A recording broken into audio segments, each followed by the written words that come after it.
Hey there, it's Archer Mayo, and thank you so much for registering at martinmystery.com. I know it's a little disappointing because people expect like the full story and the full documentary on YouTube, and it's just not the way I've done things, and I don't have like that level of content because I tend to work kind of quietly and over a long period of time. So if you're that kind of person who needs that gratification of seeing the like quick documentary, keep waiting because maybe it'll come out, but at this point, that's not where it is. But I am here to catch you up.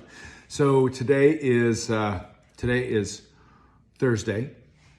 And so last Thursday morning was the day the news broke that I was able to say it. Because I knew since November that the car was there, but it's just for one reason or another, we had to wait and until things were lined up. So my experience last week, so I was at the command post near the crane, and my experience, it was tough. I mean, honestly, it was tough to see part of the car come up because I know the rest of the car's there, and they basically pulled the running gear, the frame, the gas tank, the motor, both bumpers, just that structure of the car. So it's built like a truck, basically, those kind of old 50s cars. So there's a frame with all that stuff I just mentioned, and then the body is this metal box, including the floorboard. So it's not. I don't think there's a reason to believe that there's that the integrity of that vessel, of that body, has been compromised more than it was. So we don't know the condition of it, because the way I solved this was recognizing that they ran off the road upstream about 60 yards or so, 70 yards. So the car waited there with the bodies in it until May, and that's when the girls floated out. And the reason they did was because the car started rolling when the spring runoff came through. So once that happened, and then the car rolled into the pit. So I've seen cars that have done kind of the same thing, and they can be really in good shape by the time they get to the pit, or they can also be terribly broken apart. So we don't know because I've only seen the bottom of the car, the wheels, the gas tank, basically the things that they ripped out. I saw a little bit of the tailgate, and the tailgate is open, as you know. And that's hopefully how the girls floated out, because if you look at one of these 54 Fords, they actually have the design of the car is such that the windows are pretty protected. The windows are kind of inset all the way around. So it's possible for a car to roll underwater, to move and be relatively intact, but we don't know. So why did they only take the frame out? That's the first question. The frame came out because the rest of the car is so caked into the mud. So the way to think about this is if you have a natural brand of peanut butter, chunky peanut butter, you know how it separates the oil, the middle, and the peanuts at the bottom, right? So we're talking about something sitting there for 70 years. And this car is, the top of the car is 7 feet underground. The bottom of the car is another 5 feet. So now we're 12 feet underground. So the pressure down there, over the years, the water has all left that. So even if there was water among the sand granules, just like the oil and peanut butter, it's all migrated back up because it's not as heavy. So then the sand gets tighter and tighter and tighter, and the sand granules touching each other, eventually they fuse, and that's how sandstone happens. So in this case, the car itself, and the reason I mentioned, what I just said about the windows being inset, like just that right there, that means you have places where the sand is actually pushing like into little indentations in the car. So that's gonna resist it being able to be lifted. There are interventions we can do, and I think we will do over the next few months. I don't think this is the last bit that's happened with the Martin mystery.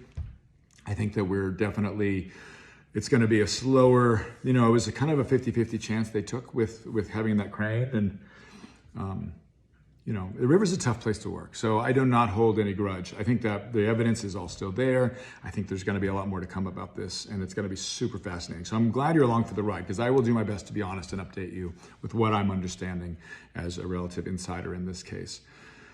So yeah, because the frame's gone now, there's gonna have to be another way of lifting that out. And that's probably gonna happen in more of a slow motion time, probably when the river's at a more calm and the visibility is better. Right now, spring, we're about to go into the big runoff, and that's what originally, moved the car in 59.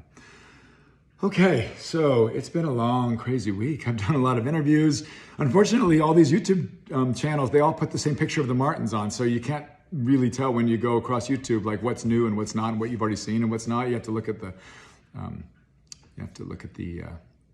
actual descriptions. And even that is like, they're very nondescript. So if you're into this like I am, it's frustrating. Another thing that I just saw yesterday, so me shaking the tree of finding this car has been awesome because KGW in Portland put out something I'd never seen before, which is real interviews with family members' friends and their neighbors. And that is now up there. And I will link in this email as the second or third YouTube link there. And that is like 20 minutes of just hearing people in the 50s, not famous people, just talking about the Martins and where they could be. So if you're really into this, that is definitely a resource you're gonna wanna touch. Yeah, so, I'm hoping to do these updates and not make them too long. One thing I'd like to do is answer questions, and I think I've done that a little bit about what happened to the bringing the car up and why was that difficult. How did the car get in the water? That's the other thing I've gotten quite a bit is the 60 yards upstream from where the crane was, there's this place where there's a concrete pad you can drive on, and it just has an edge. Like there's a guardrail nowadays, there's a steel railing, but there wasn't back in the 50s. And so that's where I think that's what, it was an easy thing to do, it was an easy mistake to make. And there's like 100 different ways I can imagine someone accidentally driving off that don't involve any malintent. And that's what I stick with in my own theories. And my own theory of this case, and the reason I solved it was because I didn't believe all that kind of, there's a conspiracy against the family or there was some kind of evil intent. I think accidents happen and we see it all the time. Cars recovered out of water for people driving it accidentally. So answering questions, a little bit about me, and because I think that's interesting, and then what I think the next steps are, and also some resources. So maybe on the next week's, I'll show you some of the models. There's a little bit on the YouTube about the models I've done. I didn't show all the models, so I used actual physical models to do predictive modeling. A little bit about me. I've lived in the Pacific Northwest about 25 years. I really only fell in love with diving in the river about 10 years ago. The first mystery I solved was called the CRITFC 3, CRITFC. It was Columbia River Intertribal Fisheries Commission research boat. Got lost. And that really woke something up in me about searching in the river, using sonar. And it was a boat that was lost in an accident in 2017. No one could find it. And I ended up bringing it up. It's on Adventures with Purpose. Which on their website, that was a really early one for him. And that is, if you Google $85,000 boat, that pops up. So, and that was us bringing up the boat. So that doesn't show the hundreds of hours that's kind of my wheelhouse of searching the river bottom. And it turned out it was under 22,000 pounds of sand. So I built my first dredge then. I did my first big recovery, digging into the bottom of the river to find something. So yeah, and I work as an auctioneer. You've probably seen my website there. I do benefit charities for nonprofits, which I raised a lot of money for a lot of great causes. In fact, this Saturday night, I'll be doing Providence Hospital in Hood River, Oregon. So I do that. I manage real estate, and I have an art business, which I don't think I have a website at the moment for my art, but I'm having a show actually. If you follow Behold the Mayo on Instagram, Behold the Mayo, you can see some of the art I've been working on for this show coming up. And the show is called Surface Tension, exploring the complicated side of the river, which is pretty on brand for what my life is like at the moment. But it's with two other artists who are fantastic, a fiber artist and a painter. So that's in April. Okay, so that is catch up on who I am and how I came to this case. I've been working on it 7 years. I'm also doing a one-man show, or I'm doing a play that I've written, and it's about an hour long, and it's about the search for this car. And it's a dramatic six scenes. It's gonna have music, it's gonna be performed live, but it'll also be live streamed. The name of that play, or that one-man show, is called Digging Deep, Searching for the Martins and Myself. And it's about the emotional arc of doing something this long and this difficult, as well as the interface with the mystery. So I think it's going to be great. It's on April 16th of this year at 2025 at the Columbia Center for the Arts. And there's tickets available both for the live stream and the in-person theater. All right, so that's my catch up. What else do we want to know about? So I've been in contact with the family of the Martins, granddaughter of Dawn. I've been in touch with some kind of cousin relatives. I've gotten more resources that are going to make it to the book, including an actual copy of the memorial service from 1959 of the family. So it's just really been great. So like, I didn't realize how much more about this mystery would kind of appear by having a big breakthrough. You know, I always thought that was the end goal, but now I'm realizing this thing is it's just more and more rich. And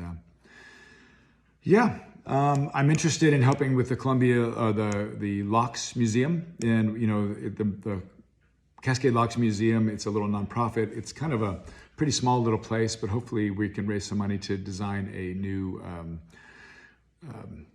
display about the pit and the Martins and do something like that. The money's pretty tight, so we're really creatively looking for ways. You know, if you're interested in having a tour with me, like around the locks and about the Martin car, you know, definitely let me know, or let the museum know, the Columbia, the Cascade Locks Museum, because I think we could come up with a way where I'd volunteer my time and then the money might go to them. So something we're playing with. So that's the update. I really appreciate the community sense. I've really tried to answer every comment that was worth answering. I mean, not the trollish ones, but yeah, I really want to. I've done YouTube channels before, and I engage with it, but I never really engaged with the community aspect. And so now I realize that this is something special, and I really want to, even if it's not a big community, I think that there's substance here. It's an interesting mystery. There's a lot of emotional goodness in this. There's a lot of depth to it. So I want to keep going, and I want to develop a relationship and keep these videos interesting. And as there's news, I will definitely share that and share some of my techniques and share a little bit more about my river business. Because that's the other thing, is I do a lot of recoveries on the river. And that's why I don't do YouTube for the most part, is because it's not real consistent for content. And a lot of times I'm looking for suicides or accident victims that I don't feel comfortable. You know, I'm not the kind of person who would put that on YouTube. The whole seeing the relative, the crying scene, like that needs to be private in my mind. So yeah, it hasn't worked out for that content creation, but hopefully we can, you know, have this kind of back and forth. And I really appreciate some of the generous comments and the generous sentiments. People are offering to send me resources, and that is so accepted with grace. So not what I am asking for or needing, but it's super, super generous. So I think you know who you are when I say that. So that's my update for this week. There's going to be a lot more to come about this case, especially in the summertime and into the fall. And then the book, that's the other thing. So I'm writing the book, and a lot of people are disappointed to realize that my video on the Martin mystery is about a book, because they're like, yeah, it's just a commercial, but that's the format. I mean, this really needs a big format. And I know not everyone reads books, but that's just, it's just where we are with it, because this is a big story with a lot of depth, a lot of history, a lot of interesting stuff that's happened along the way, and it's just worthy of it. So our book is, 350 pages is our goal, and a lot of illustrations, a lot of working through things, and it's a big story, and so I'm not sure it can be told any other way, really. And I don't have the resources to do YouTube. I'm not that great at it, so. Anyway, this is Archer Mayo. I'm so glad you're a part of this. Hopefully, keep the comments coming. Let's keep the conversation going.